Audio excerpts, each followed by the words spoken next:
intimidating and a lot more pressurised looking at 350 faces. So you're all here to look at the question, under what circumstances, if any, should SA pursue the storage and disposal of a high-level nuclear waste from other countries? It's a big question with complex risks and potential opportunities that you're going to have to work through over the next few days or the next 6 days, isn't it? Of course, this question gives you the opportunity to say yes, a green light, yes, we want the government to explore this further, or no, we don't want the government to explore this further, or indeed, yes, but, and the circumstances bit of this is important. It's an open question and there's no preconceived views about where you'll land. We hope you'll find your deliberations interesting, challenging and fulfilling. All the juries we've run, we find that jurors love these processes and really enjoy and find them personally quite rewarding, and so we're hoping that'll be the case this time. And no doubt, one of the most rewarding things you'll find is that the people that you'll meet on that journey, and that's the people in this room. We find that our jurors are all wonderful, beautiful people, and that you get to know each other quite well and can form some really good friendships that might be lasting. So, my name's Emma Lawson. Oh, I shouldn't do that, should I? I'm Emma Lawson, and this is Emily Jenke. When we're the co-CEOs of Democracy Co, it's a local South Australian firm running this. Emily is going to be your lead facilitator and the person who'll be consistently with you throughout this journey. I am going to be doing tours of the public. I'm taking public on tours. I won't be taking a central role in this because I have a little girl, 4 months old, Sophie, who I'll also be looking after, and you'll see her around the place too. We were going to bring her up front. I think some people suggested she'd be a mascot. Cute. She is cute. I probably wouldn't do that to her. I think we call her citizens jury mascot maybe. So now I think there's also about 30 of you in the room that came from our first citizens jury on this topic as well, so big welcome to you as well. Now, it's probably important for you us to tell you a bit about Democracy Co and what we do. We've only been around for a year.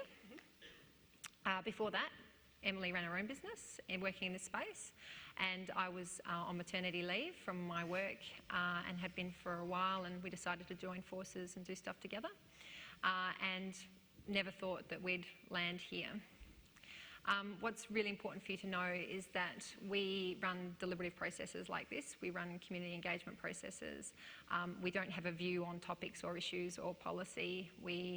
Our role is to help you come to a conclusion, not for us to hold a position ourselves, which is really important. Is there anything else you really wanted to add on that, Em? Probably not. They'll be totally sick of us, or me, yeah, in the next couple of days. But the only thing I would say is really genuine, warm welcome. It is just delightful to finally be here and to meet you all. We've also convened a team of how many facilitators? We have 16 facilitators in red shirts, so you can't miss them. And from around the country, and they're the best of the best as far as we know and are concerned, and I think what you calculated about 300 years of experience between them? About that, so we should be okay. I think we can cope with anything. They're here to help you, and they're your buddies.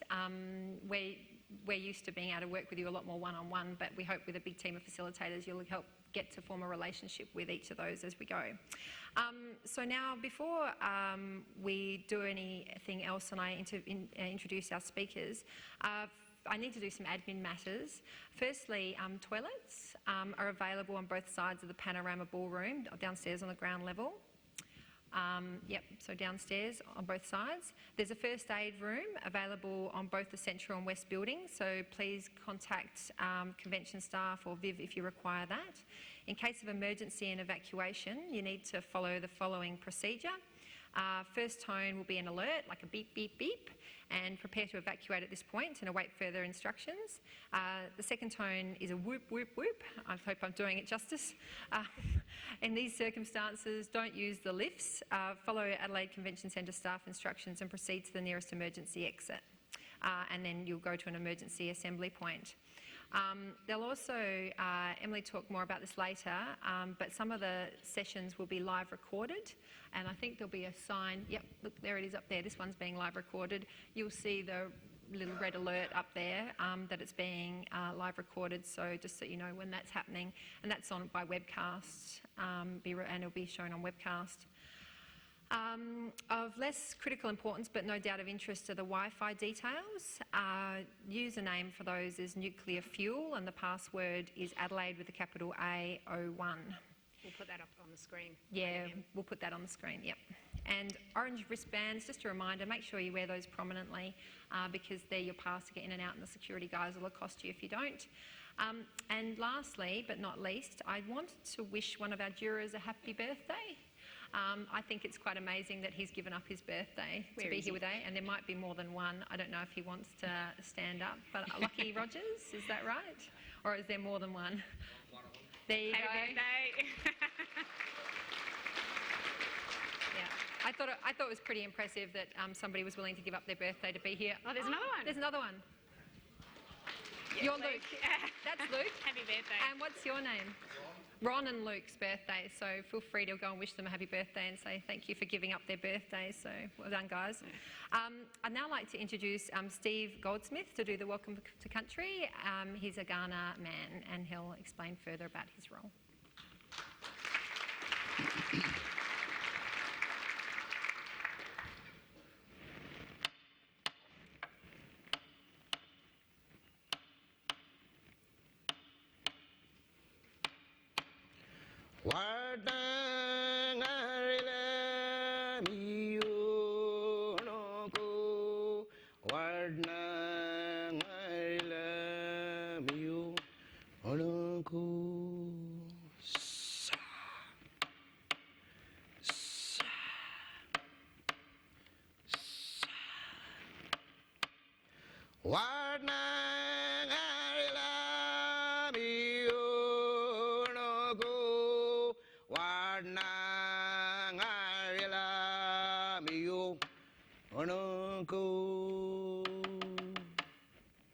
Namani.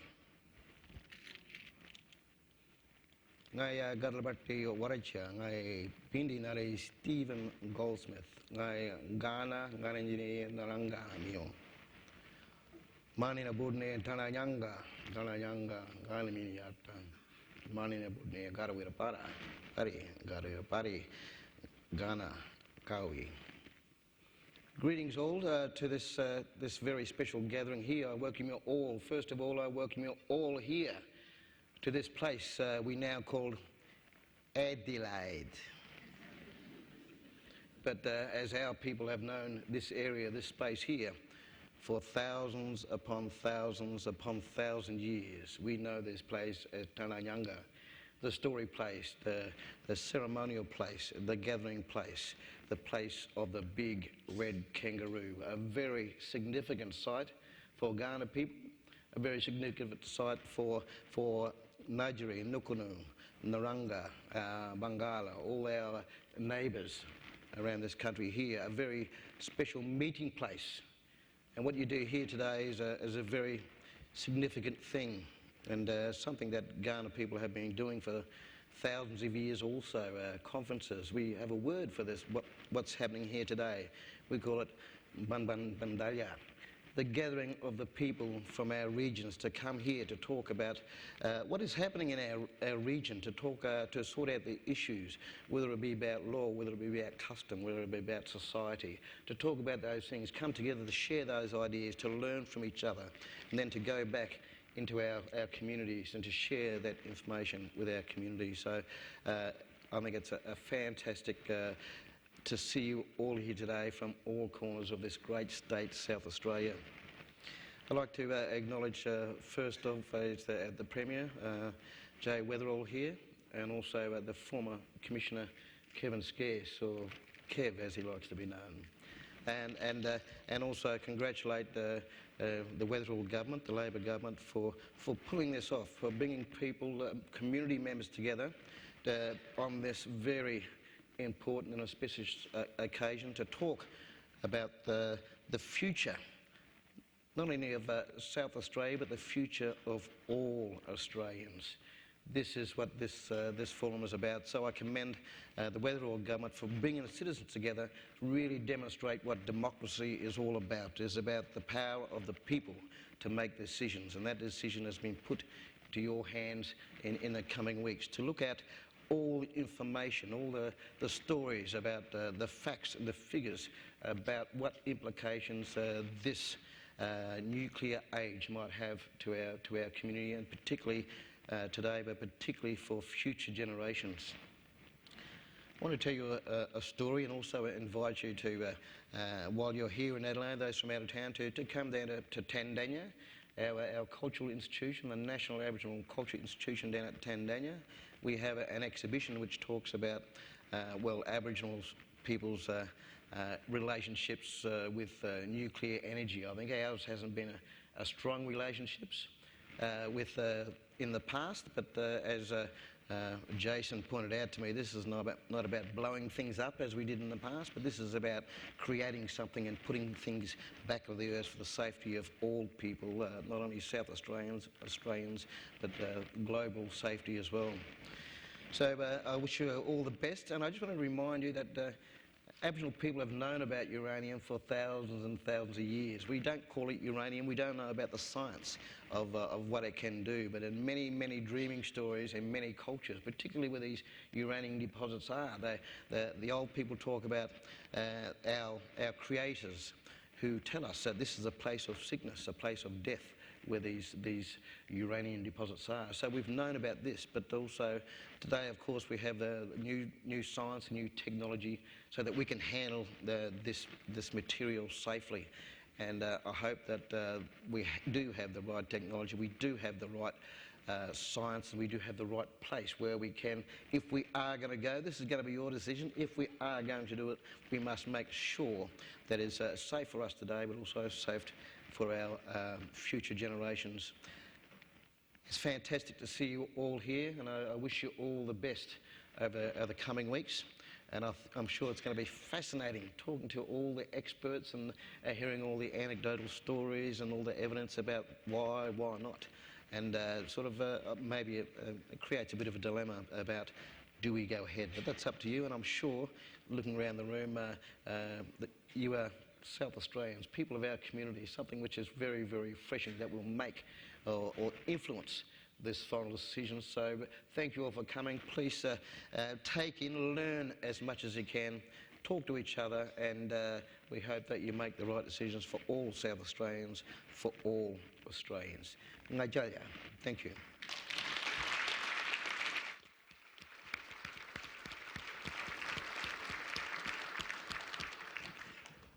I'd now like to welcome the Premier Jay Wetherill to address you.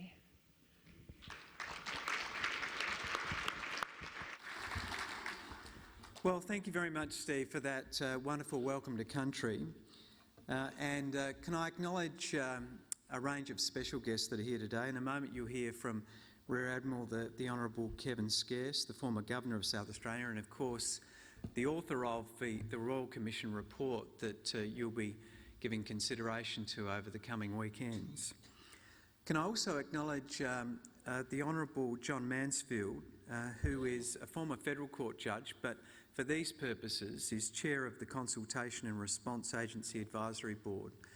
He and his fellow board members, Mr Parry Aegis, Dr Rebecca Huntley, Professor Daniela Stellick and Professor Deb White, form an advisory board which sit there to make sure that the process of considering the Royal Commission's report is a proper process, and they're here today and we welcome them. And of course Emily and Emma, the Democracy Co, who are helping us run this extraordinary event, and it is an extraordinary event. But finally, and most importantly, I want to welcome you and thank you. You've given up 3 of your weekends to participate in what is the largest act of democracy that we've ever undertaken here in South Australia. And that's what it is. Obviously, there's a very important question at the heart of it, but at its essence, we're talking about reforming our democracy. And for me, that's more important than any of the conclusions you might reach one way or the other. It is the second citizens' jury. There will be jurors here from the first citizens' jury, about 30 of you who are on board for the first citizens' jury, and over 300 of you for the second citizens' jury, together making up well over 300 people here at this time. So I want to thank you for bringing your energy, your insight, and most of all, your judgment to what is a critical issue for the future of our state. As I said, this is an event of not just South Australian significance, but national and indeed even global significance. I don't think we're aware of a citizens' jury of this size being conducted anywhere in the world. So you're part of a unique international experiment. And from my perspective, this is no less than trying to improve the quality of the way in which we make decisions in this state and indeed in this nation.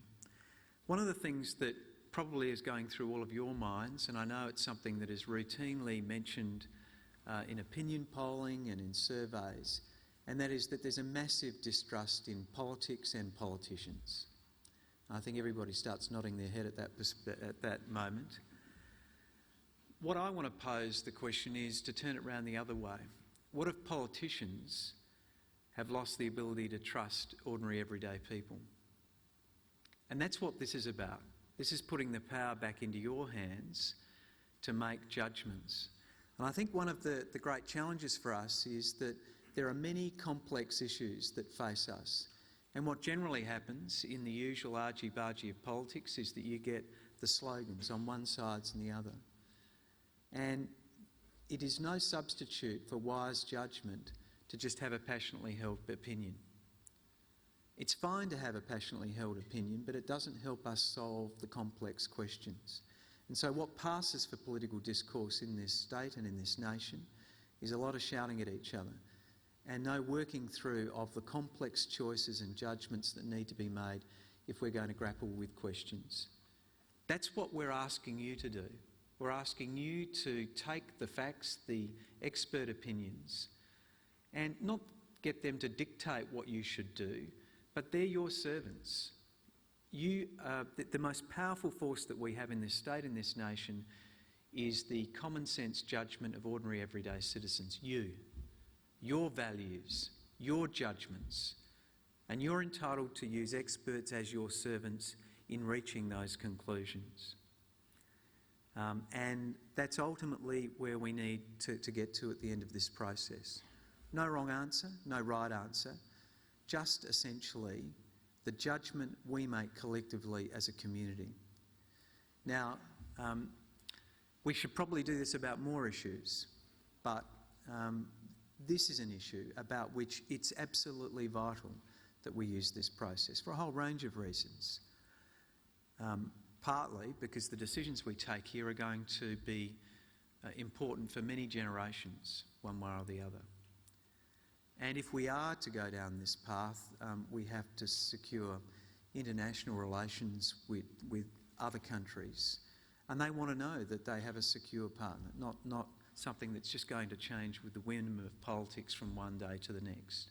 So there's absolutely every reason why we need not only a high-quality decision, but one which has a very strong sense of security about it remaining in place for a very long period of time. So what are we asking you to do? We're asking you to consider the findings that Kevin Scarce made in his Royal Commission report, findings which were then looked at by the first citizens' jury, that were then turned into a guide, so we narrowed down what are the elements of this to look at for people out there who were thinking of trying to engage with this.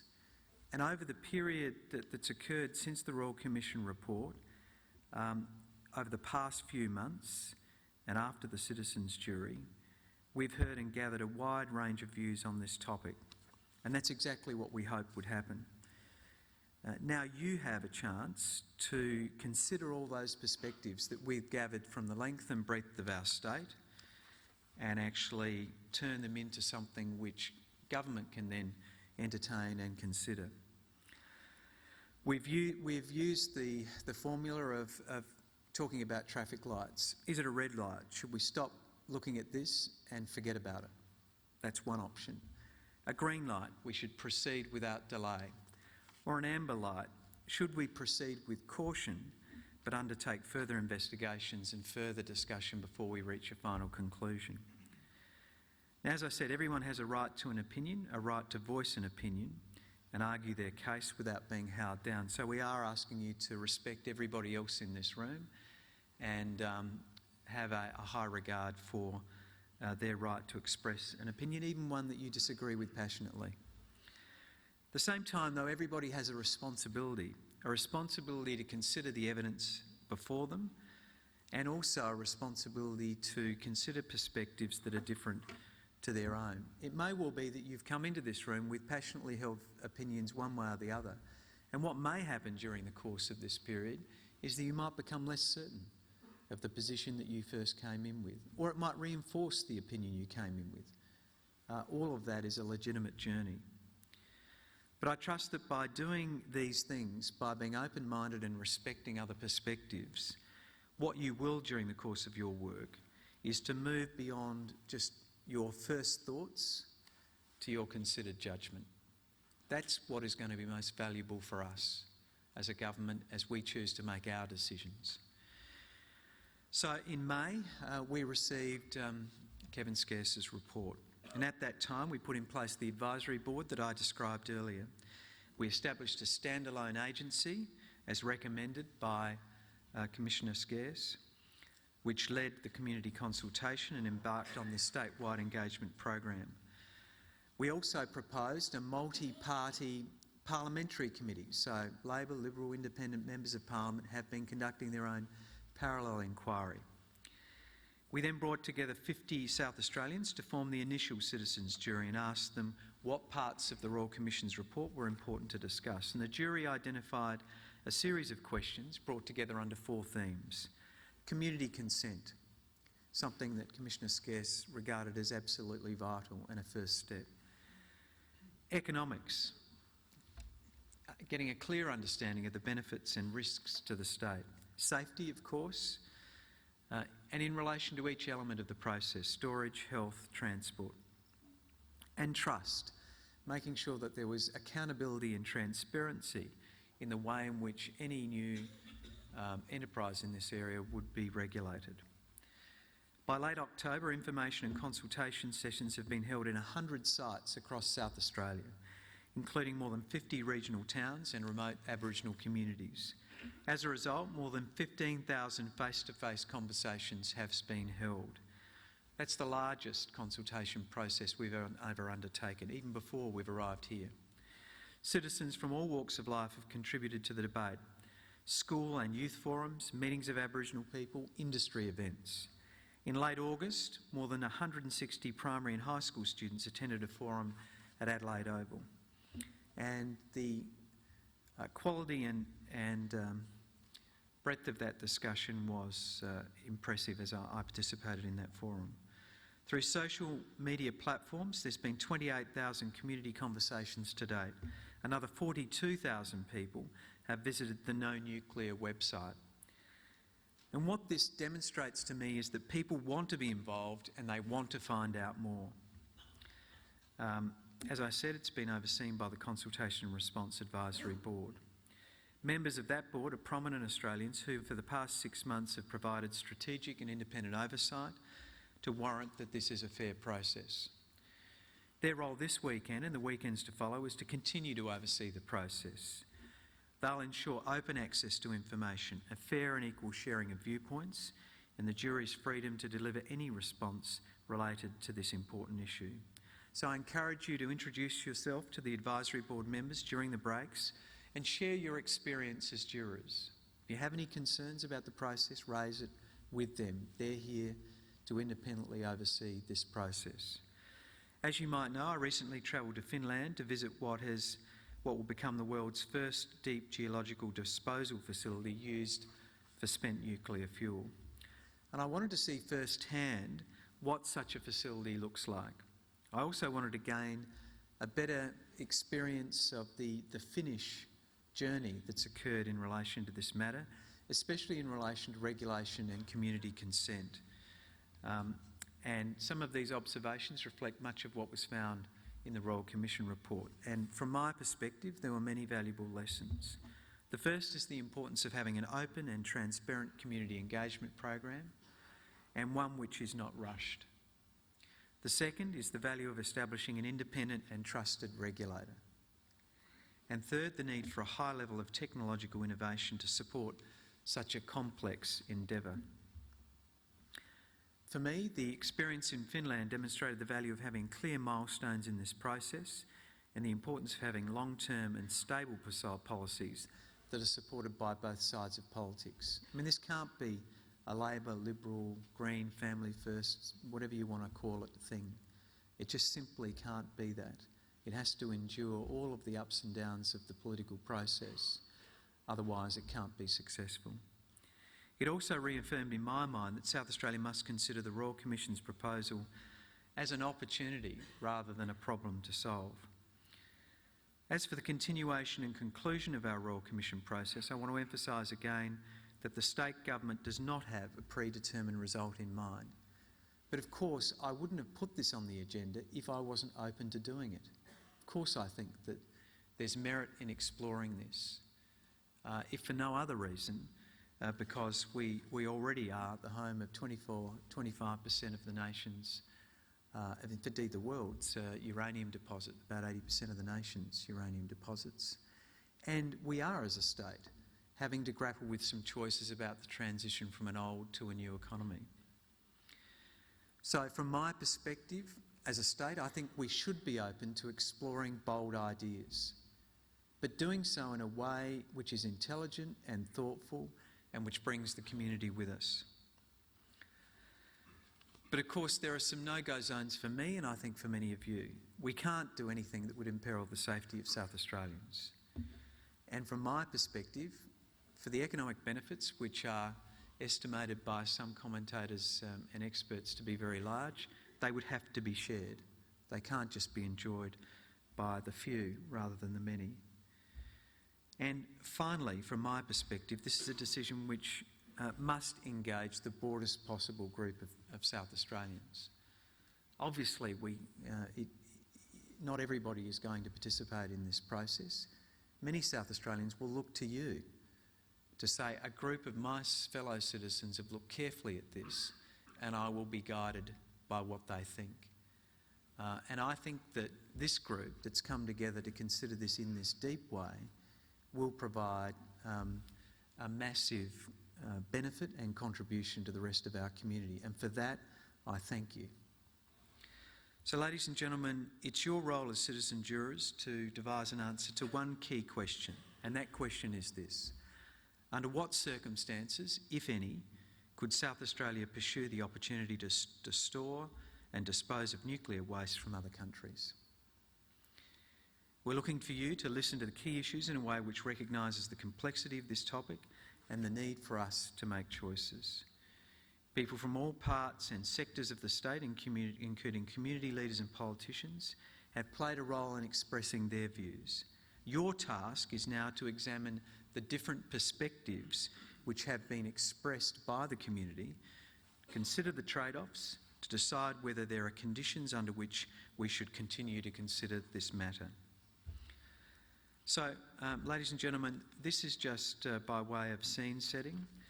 There are many wonderful people that have brought us to this day. An enterprise of this sort does not happen without an enormous amount of work, and Democracy Co have done a fantastic job.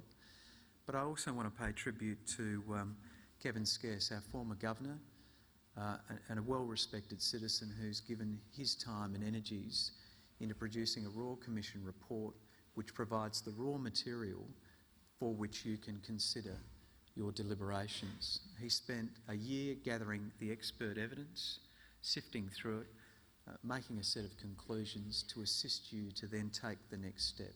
Not to determine the process, but to assist you to make a judgment in the best interests of South Australia. So thank you very much for being here, and I hope it's not too gruelling. 3 weekends is a big commitment. I hope you can hang in there, and thank you so much for being here. Cheers.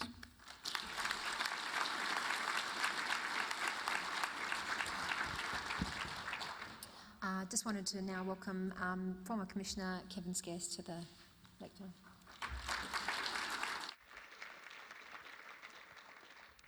Good morning. Am I on? Yes. Thank you, Steve, for the Ghana Welcome to Country and Premier.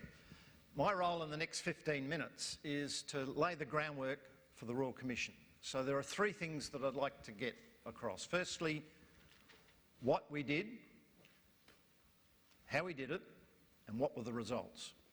The Premier's mentioned to start with,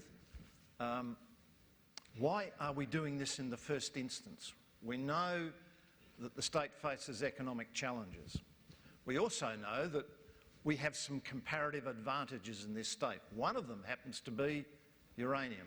Australia has 30% of the world's known supply of uranium, and South Australia has 80% of that body of uranium. So the question that we asked ourselves, that the government asked us to answer, is can we derive advantage in other parts of the nuclear fuel cycle, and what would be the opportunities, what would be the risks in terms of the community, the economy and the environment. So the terms of reference required us to answer those questions.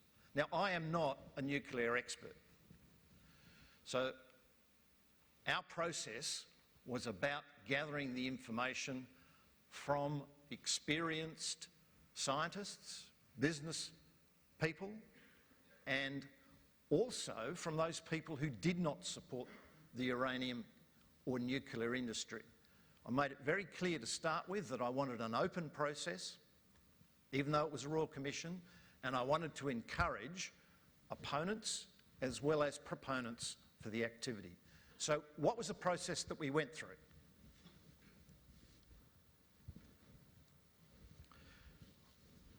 To start with the terms of reference, and I'll talk a little bit more about that in the next slide, the process of gathering the evidence was very important. We started out with asking questions in relation to the 4 terms of reference. Those submissions, we had more than 250 considered submissions, some ranging to 350 pages, some half a couple of lines saying, "Scarce, you're an idiot, stop it." A range of... and those were really the opportunity for us to look at who in the world were experts, both for and against. We then took that information and we went overseas. We went overseas, as the Premier did, to look at facilities. We went to Fukushima to see what happens when it went wrong. We went to Finland, we went to the United States, we went to Canada, we went throughout Asia, again talking with ministers, talking with officials, talking with experts, and those people who did not support the activity, to gather the evidence. We came back to Australia. The next part of the process was the financial analysis. Now, it's really important to understand that this industry does not exist, and I'm talking about waste here at the moment, does not exist in the world. No one has done what we are thinking about. So there were assumptions that had to be made. Those assumptions are clearly identified in the report, and we picked, through a series of interviews and bid processes, experts to model the activities that we thought would be needed to develop such an industry. And later on, as this citizens' jury progresses, you'll get experts from the Commission who talk about those assumptions and lay out the groundwork of how we came to the financial conclusions that we did. We then set about a series of public exchanges because we had great differences in evidence, for and against, and we sought to bring together the experts in an open forum, streamed it live, to ask questions about those differences. We had probably 130 odd witnesses over a period of 3 months. We then wrote a tentative findings because it was very important for me to indicate, as part of the process of explaining what we were doing, what those interim recommendations were. Again, we got about 170 responses to those recommendations, and then we wrote the final report and delivered it in May. So let's just turn now to the terms of reference. There are 4. We already mine and mill uranium. We've been doing it for more than a decade, somewhere in the region of 4,000 to 5,000 tonnes a year, and that generates anywhere between $300 to $500 million and obviously produces jobs. So we currently do that. The question we were asked is, should we expand uranium mining? So that was the first term of reference. When we produce yellowcake, we export it overseas. The second term of reference asked us to think about the conversion of the yellowcake into a fuel source which you put in a nuclear reactor to generate electricity. That process is essentially a chemical process. It takes the yellowcake, converts it into a gas, enriches it, solidifies it, and then that's put into rods, and the rods put into the nuclear reactor. So the second term of reference was, should we participate in what really are chemical processes? The third term of reference is clearly, should we generate electricity from nuclear sources? And then the fourth term of reference was about storage and management of used fuel. Should we participate in those activities? So they were the 4 terms of reference. What do we find?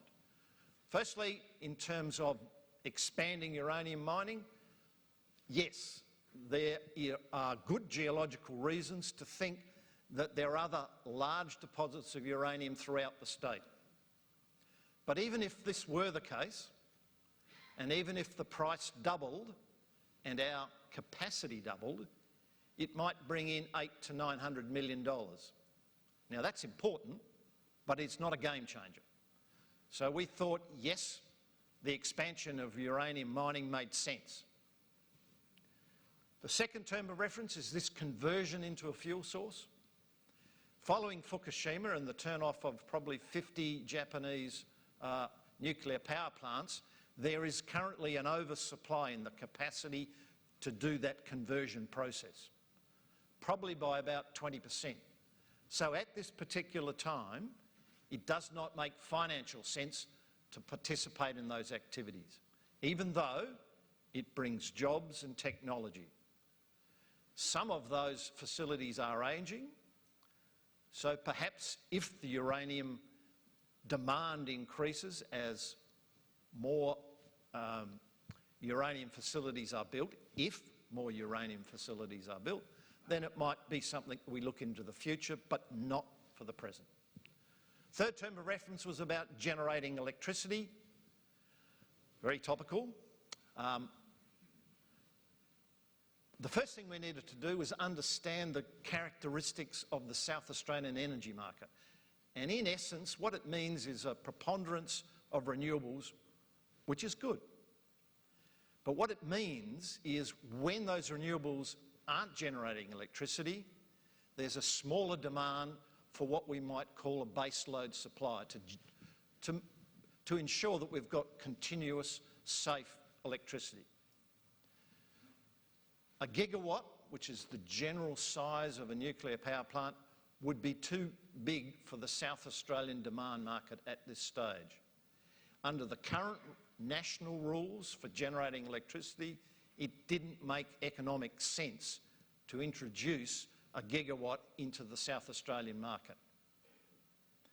There are lots of things in the report about the manner in which that national market is managed and run and the policies generated that we thought needed careful consideration, but that's not a South Australian issue, that's a national issue.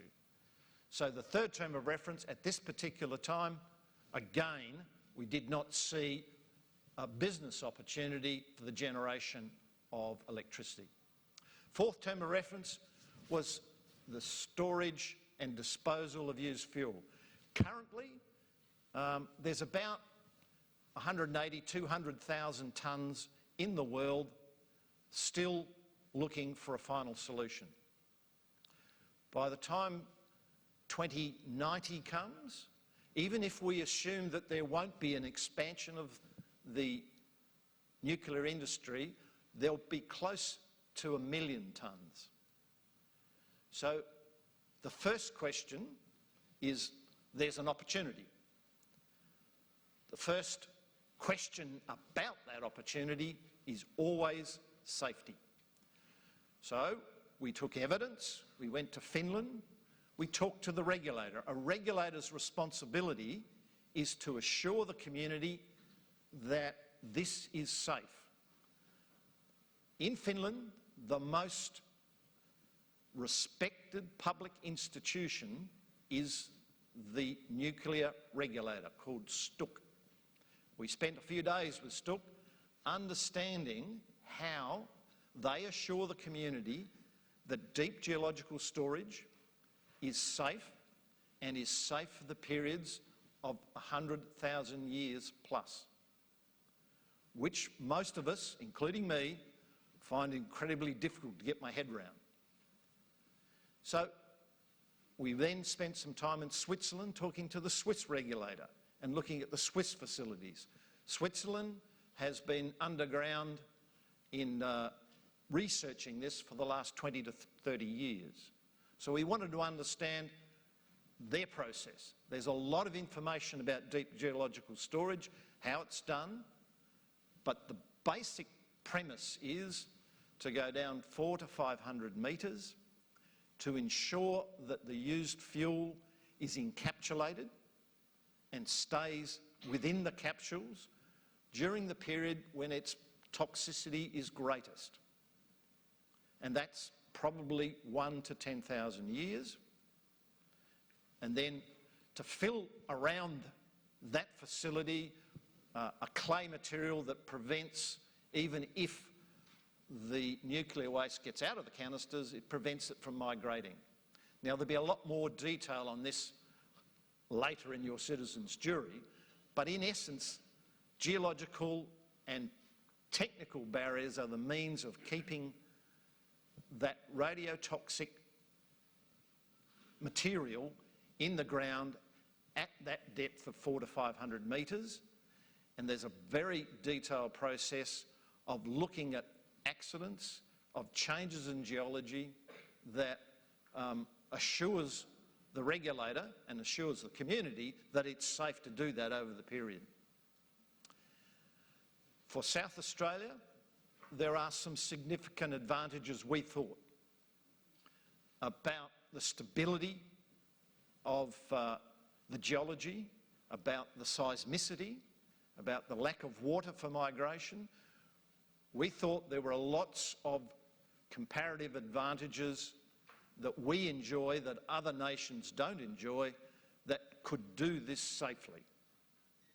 Safety is the first consideration. Having seen and believed that we could do it safely and understanding the radiotoxicity of the material that we proposed to put in the ground, we looked at the financial benefits. And again, that'll be covered in more detail, but in essence, there are many billions of dollars available should the community decide that this is something that they wish to pursue. So my final 2 points will be about community. What we found in our overseas visits are when these nuclear activities failed, they failed because the community had not been adequately consulted. They failed because the technical solution was considered more important than community engagement. So our first recommendation was social and community consent is absolutely critical, and it's going to be critical over a long period. I hear people saying, let's have a vote. What a vote will tell us at one particular point of time is one view. What we have to do, if we decide to take the next step, is we need to maintain that positive support over a decade and beyond. So one vote is not going to do it. So the community must believe that this is sensible, that it's safe, and there's a benefit to doing it. Hence your role today. So community consent was absolutely critical in that process, and before you proceed any further down, that's something that must be there. When we're talking about, and my final point is, when we're talking about taking waste from other nations, this won't be just a South Australian decision. So we will need to work closely with the federal government in developing proposals, in ensuring that there are safe regulations.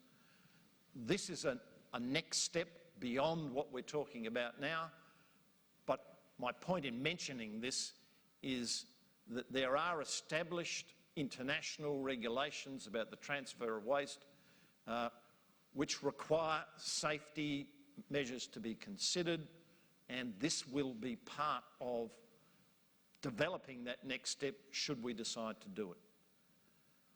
I wish you the very best over the next few weekends. It is a complicated process,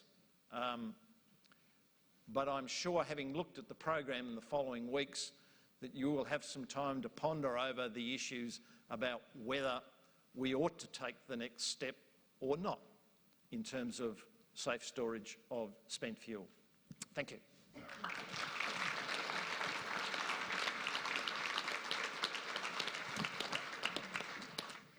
Okay.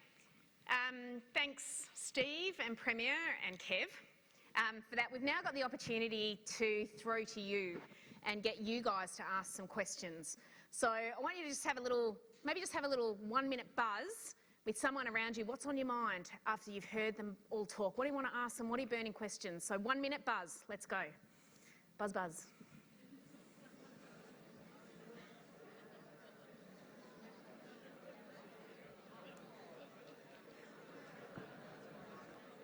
You got handheld mics? Oh, yeah, we do.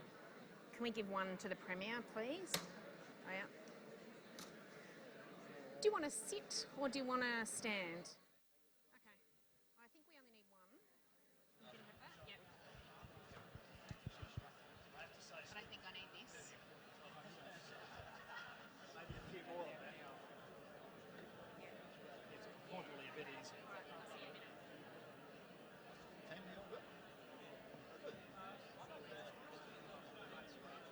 Yeah, she told me. Yeah, I caught up with her. Okay. See, I said. All right.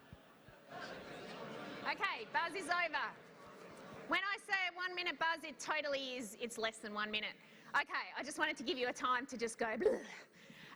So, we're going to do some questions, and we've actually got a little system for this.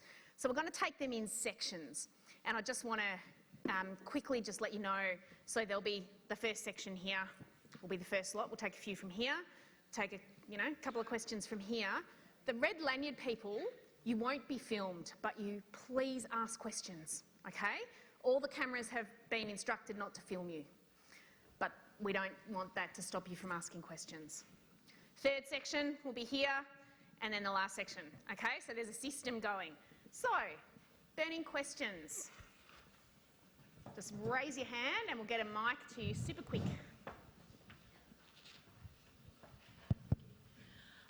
What would happen if there was a massive earthquake? As everyone knows, we're on a major fault line. So obviously building an underground nuclear waste storage facility is a big kind of risk with being on that fault line. So what I was wondering was, would it ruin the structure and cause seepage into unprotected environment? Yep. The first issue is you would never build it anywhere near a fault line.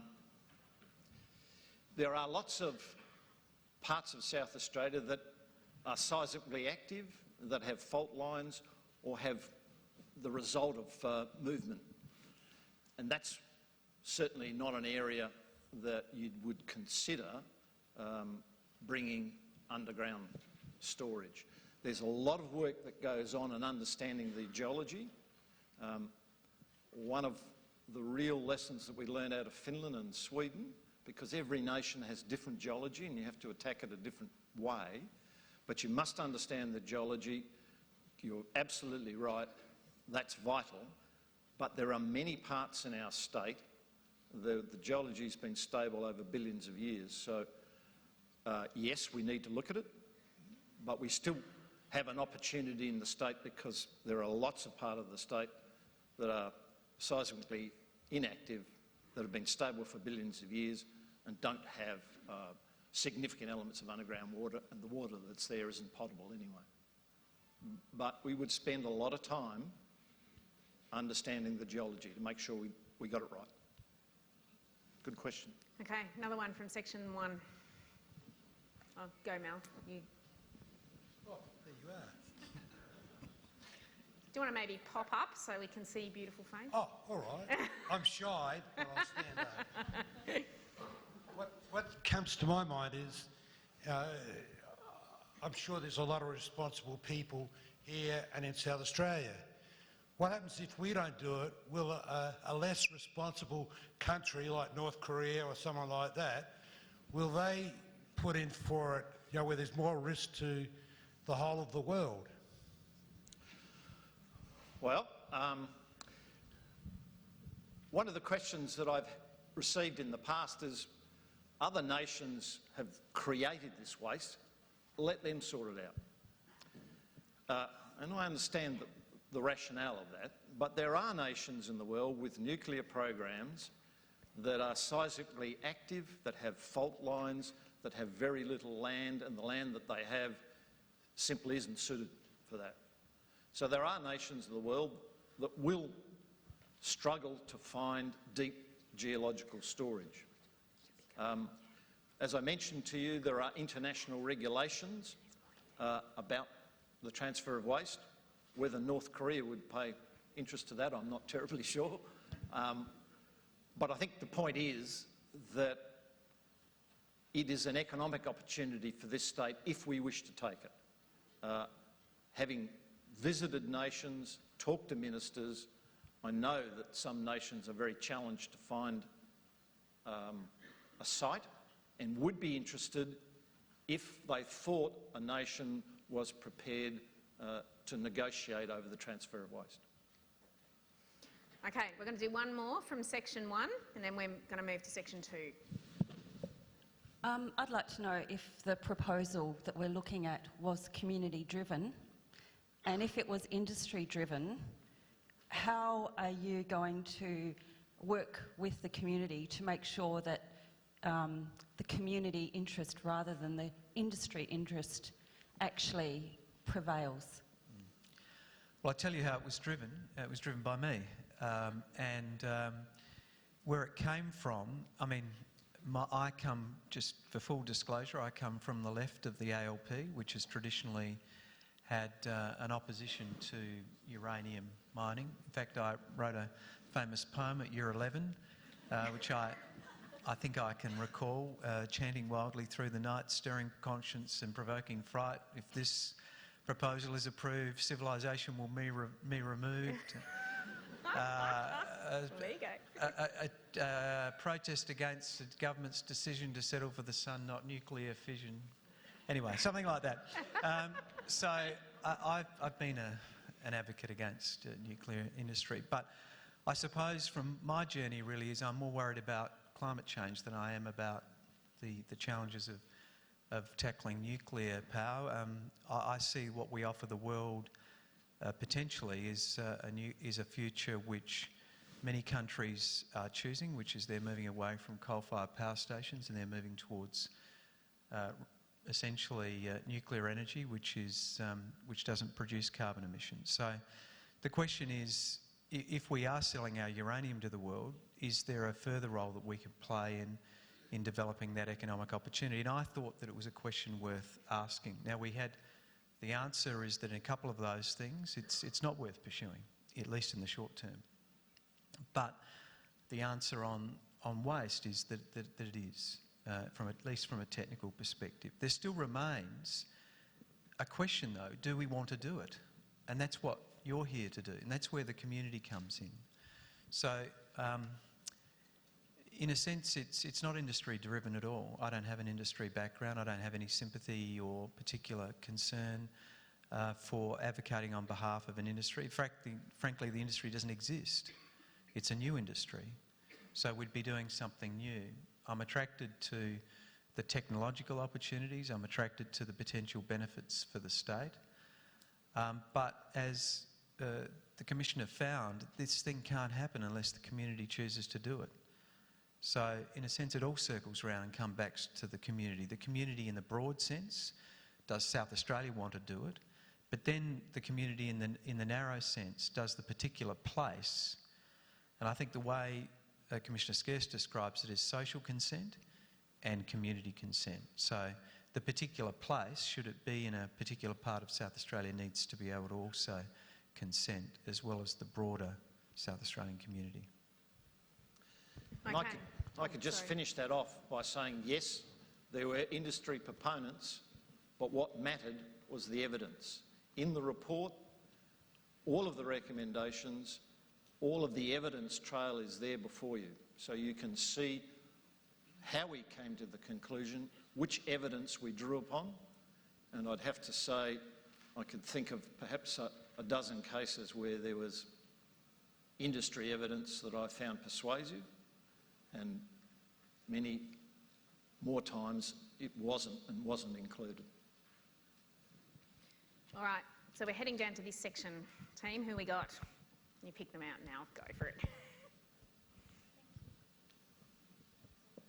It's on. So can you hear me? Oh, yes. My question is a little bit more about how committed are all the political parties? If the jury reaches a decision, are they going to respect and implement that decision? Are we going to put money in for parties to change and then the money be withdrawn?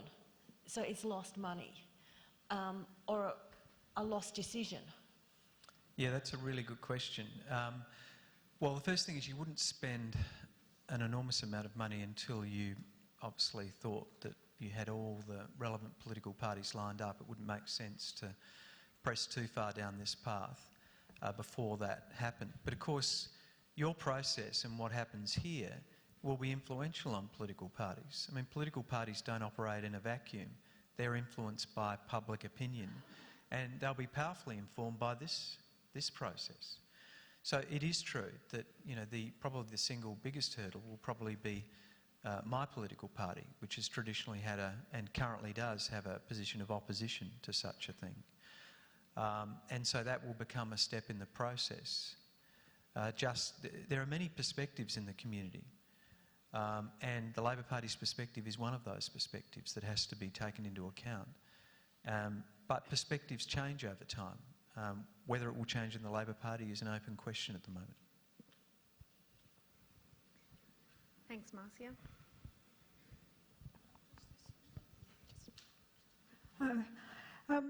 My question is, what research is being done around the world in regard to recycling nuclear waste? Yes, there is and has been for some time programs. Sorry, where were you? I missed. My apologies. There are programs that recycle the waste. They are incredibly expensive, sometimes 8 or 10 times more expensive than the development of ordinary uranium. They still produce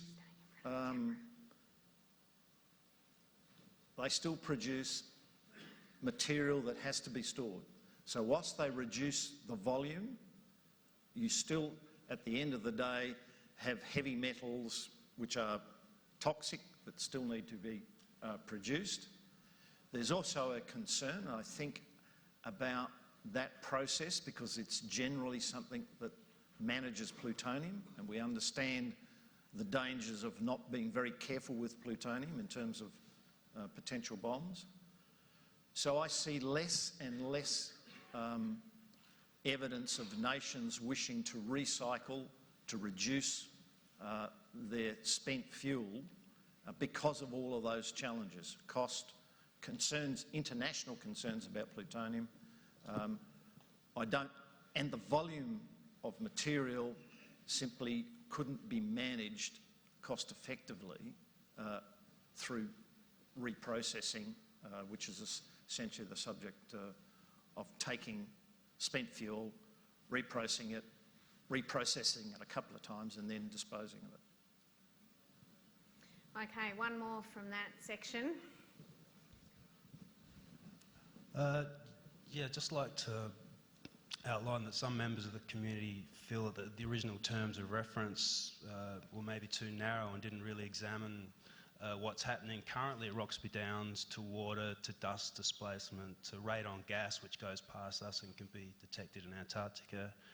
And there's also a concern that maybe there's a bias within the report in that Mr Skess, you, prior to being Royal Commissioner, had shares in Rio Tinto, which makes profits off the nuclear industry.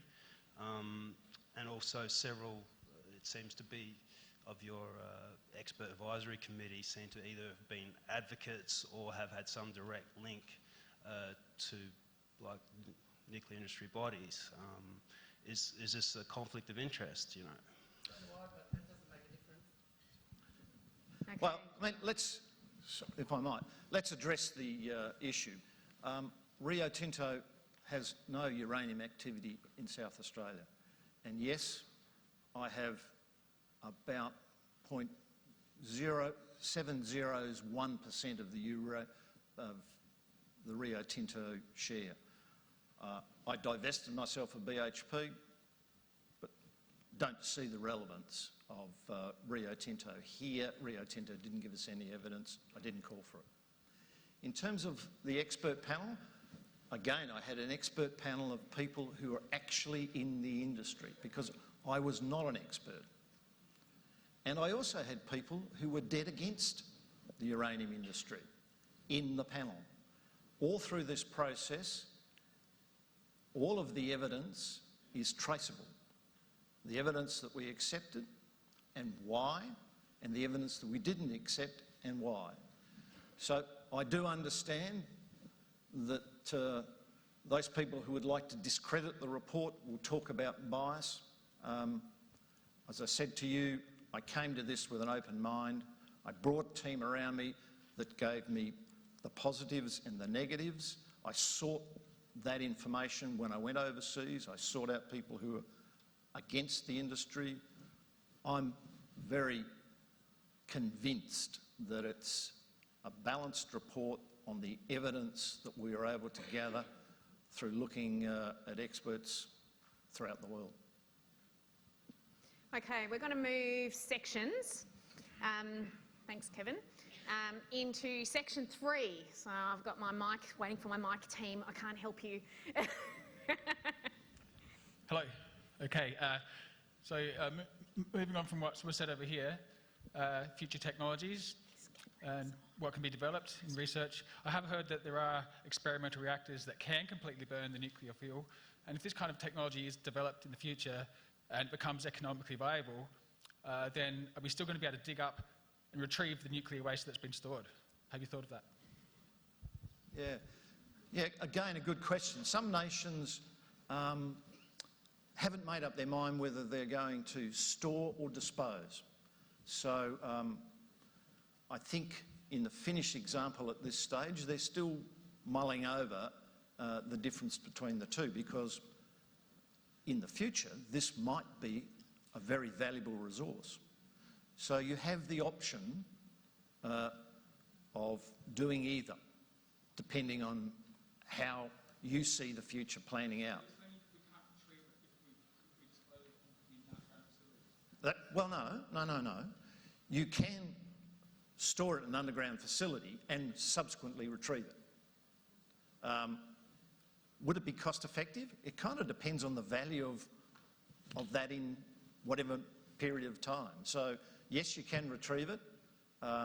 Some nations have decided that they'll just dispose of it.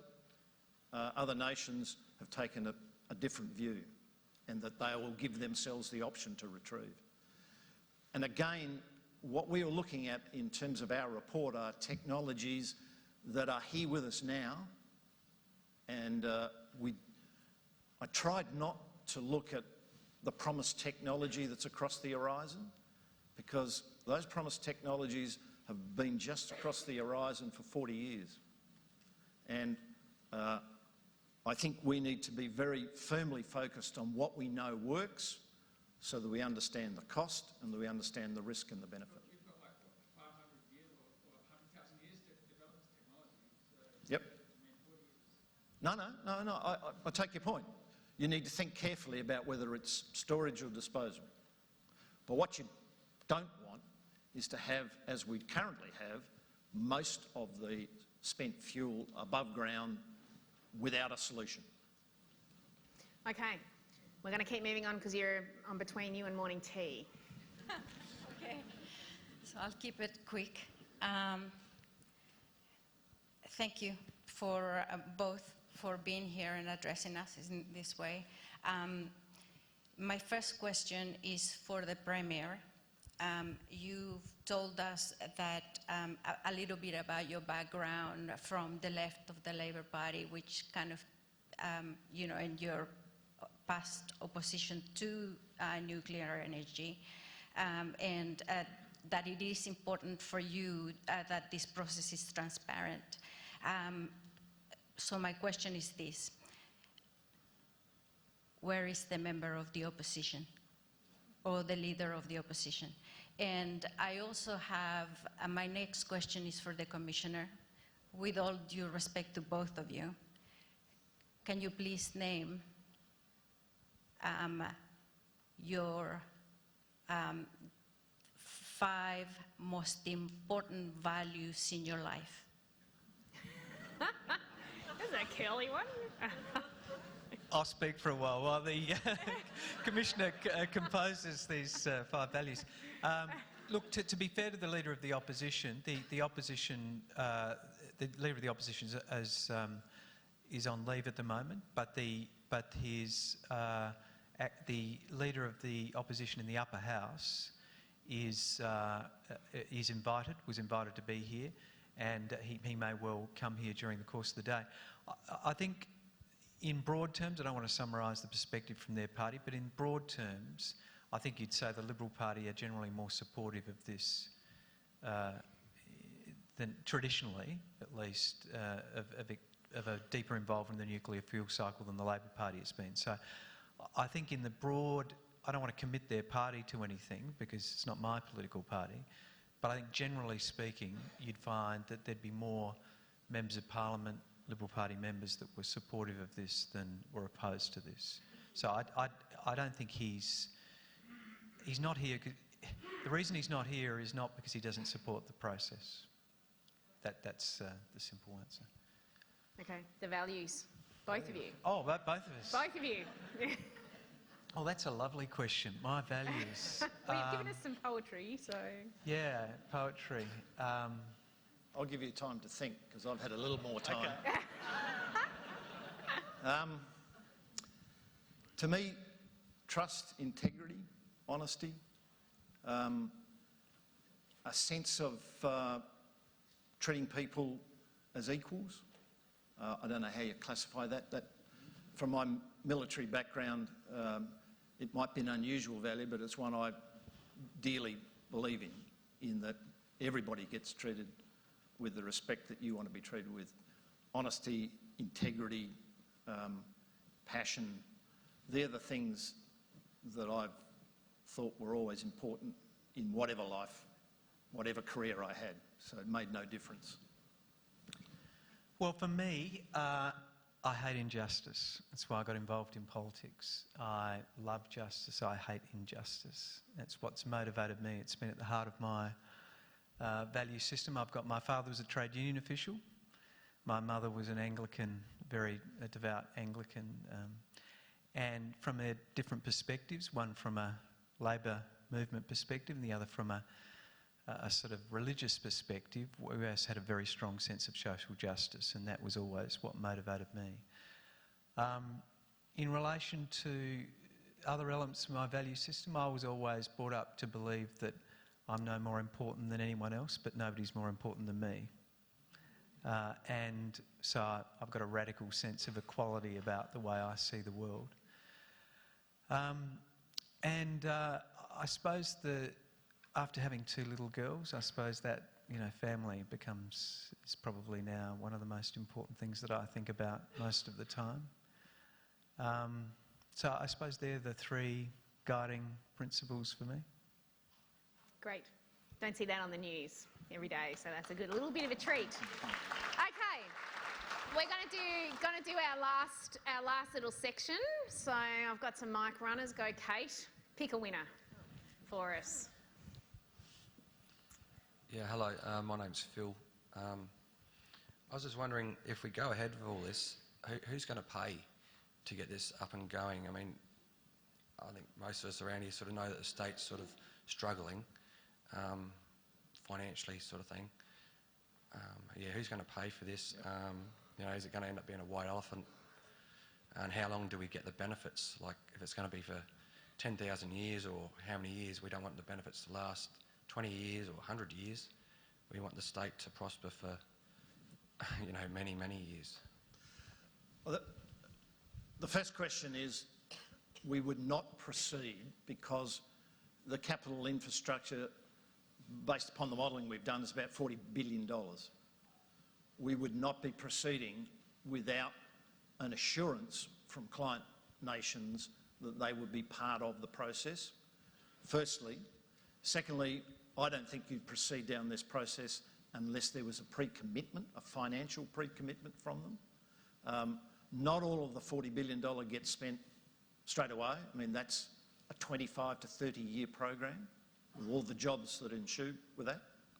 So there is going to be some commitment until we get to the stage, if we get to the next stage of site location, understanding geology, but at the same stage in a parallel track, once you've given a community commitment, once we've got the state and the federal government together, once we have surety from the parties, then I think you can run a parallel track to have those negotiations, to get that pre-commitment.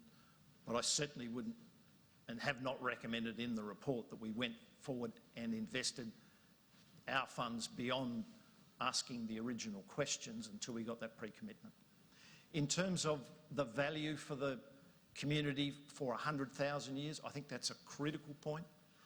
There is a lot of revenue generated, no disrespect to the Premier, but we think that should be safely invested in a state wealth fund that ensured that the benefits would come to this generation, the next generation and all the generations beyond.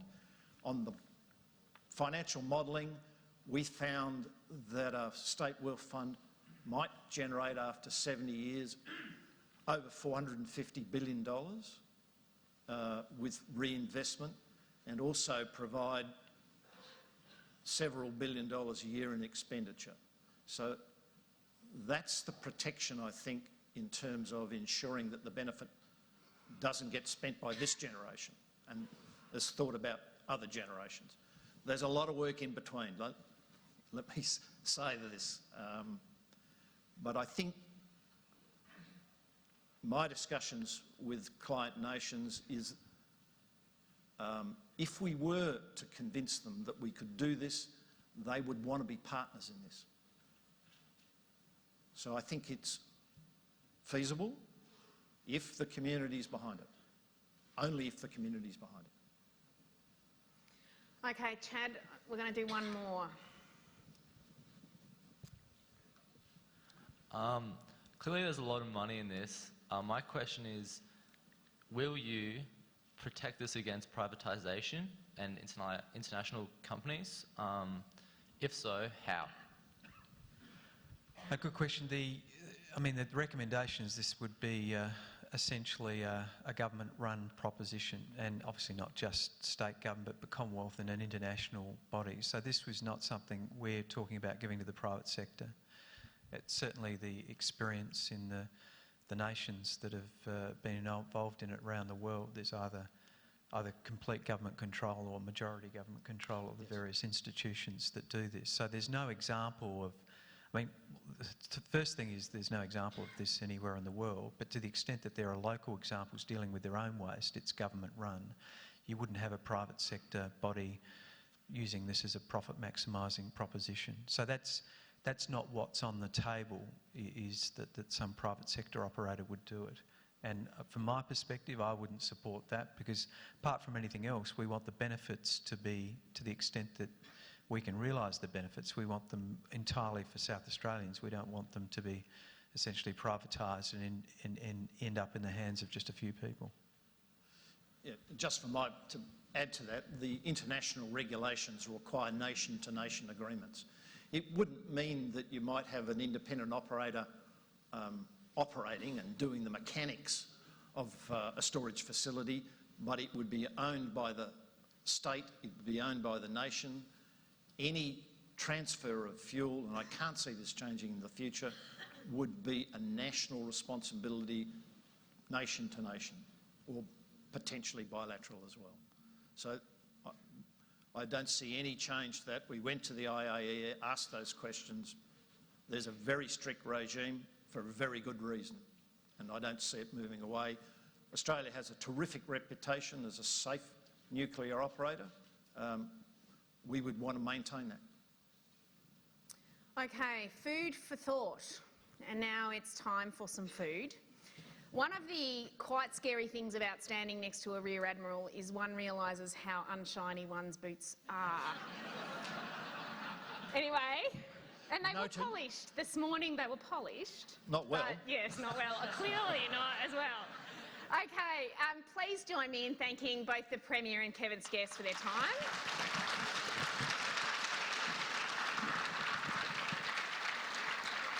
Okay, now before you do move, so morning tea is downstairs where you started.